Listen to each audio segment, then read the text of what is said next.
2022 সালে ফিফা বিশ্বকাপের উদ্বোধনী অনুষ্ঠানে প্রধান পারফর্মার হিসেবে গান গেয়ে ইতিহাস গড়েছিলেন বিটিএস মেম্বার জাংকুক। তিনি ছিলেন ফিফার মঞ্চে পারফর্ম করা প্রথম কে-পপ একক শিল্পী। আর এবার 2026 ফিফা বিশ্বকাপে আবারও নতুন এক রেকর্ড গড়তে যাচ্ছে বিটিএস। প্রথমবারের মতো বিশ্বকাপের ফাইনাল ম্যাচে আয়োজিত হতে যাওয়া হাফ টাইম শোতে পারফর্ম করবে বিশ্বের 1 নম্বর কে-পপ গ্রুপ বিটিএস।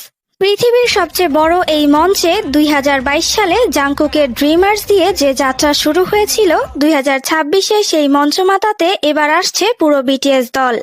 আগামী 19 July new York new jersey স্টেডিয়ামে অনুষ্ঠিত হবে ফিফা বিশ্বকাপ 2026-এর ফাইনাল হাফ টাইম শো, যেখানে বিশ্ববিখ্যাত সুপারস্টার মডোনা এবং শাকিরার সাথে পারফর্ম করবে বিটিএস।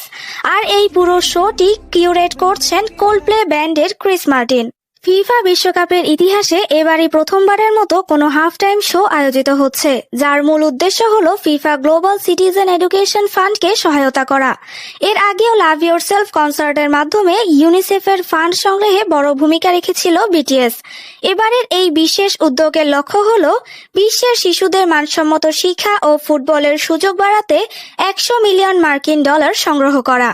পুরো টুর্নামেন্ট জুড়ে 2026 বিশ্বকাপের প্রতিটি ম্যাচের টিকিট বিক্রি থেকে 1 মার্কিন ডলার করে এই ফান্ডে দান করা হবে। বিটিএস সবসময়ই এমন মহৎ উদ্যোগে সামনের সারিতে থাকে। আমি আমার বাংটান বয়েজদের জন্য সত্যি গর্বিত।